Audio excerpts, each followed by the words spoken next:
Looking for a rainbow. Rain crashed against the brick wall of the library and pounded on the window behind me.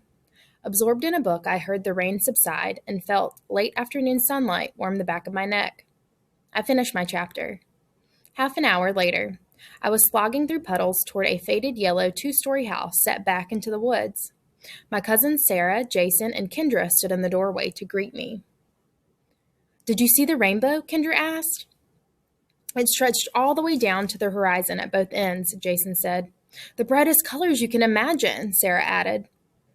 "No, I didn't see the rainbow," I said. I hadn't seen a rainbow in at least 2 years. I love rainbows, but usually only hear about them after they disappear. Seeing the disappointment on my face, Jason beckoned me into the house and said, "Don't worry, we'll show you a rainbow tomorrow." "What do you mean? You can't store a rainbow away in a jar," I objected. "Wait and see. Come back tomorrow, a little earlier than you did today." I took off my muddy shoes and set them by the door. That makes no sense. The forecast doesn't even say rain tomorrow.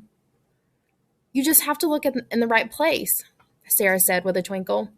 "We'll show you where to look." "A rainbow isn't in a place," I replied.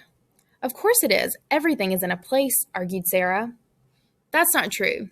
Strength and honesty, and bedtime stories and songs you've known all your life, lots of things are in a place." I crossed my arms in front of my chest and waited for her response.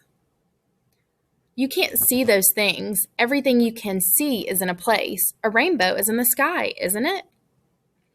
I knew she was teasing me, but I couldn't find the flaw in her logic. Halfway up the stairs, it struck me. I turned triumphantly. A rainbow is an optical illusion. The water and the air bends different parts of the sunlight at different angles, separating the colors that the water reflects back to your eyes. So a rainbow isn't really there in the sky. It's the way the light reaches your eyes. If other people are standing somewhere else, they'll see the rainbow in a different position in the sky. Sarah gave me the kind of look that only a cousin can give. "Are you trying to tell me that you create the rainbow by looking at it? Everyone stops looking.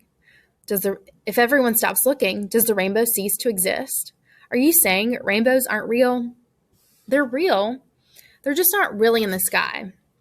They're really in your eyes and mind and in the light that comes to you." "I wish I'd been watching some of that light this afternoon," I said. "Come back tomorrow and we'll show you," Jason repeated. "Then you can decide where it is and whether it's real." That night, I dreamed about rainbows. Rainbows in the sky, rainbows reaching my eyes, groups of people standing around a slightly different rainbow for each of them. The next afternoon, I walked back to my cousin's house. The day was sunny and clear, not rainbow weather at all.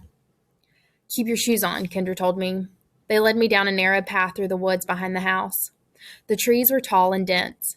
Pines as straight and tall as Greek columns stood contrasted with the gnarly, crooked branches of ancient oaks. On our right, a fallen log offered a home for countless forest creatures. Tall ferns danced around the end, where the roots had pulled up out of the ground.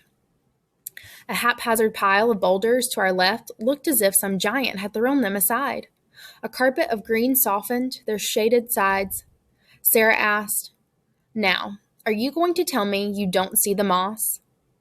You just see the light from the moss as it reaches your eyes?" "That's different," I said. "You can touch the moss. You can feel it. It's really there on the rocks. You can't feel a rainbow." Satisfied, or perhaps tiring of the game, my cousins led me on without comment. Into the gentle woods of chirping birds and creaking branches broke another sound, the gurgle of rushing water. We emerged into a clearing at the base of a tall, narrow waterfall, spilling into a gleaming pool. Droplets of water splashed out from the stony ledge overhead. Jason drew me to a spot near the pool's edge and pointed up to the droplets, sparkling in the sunlight.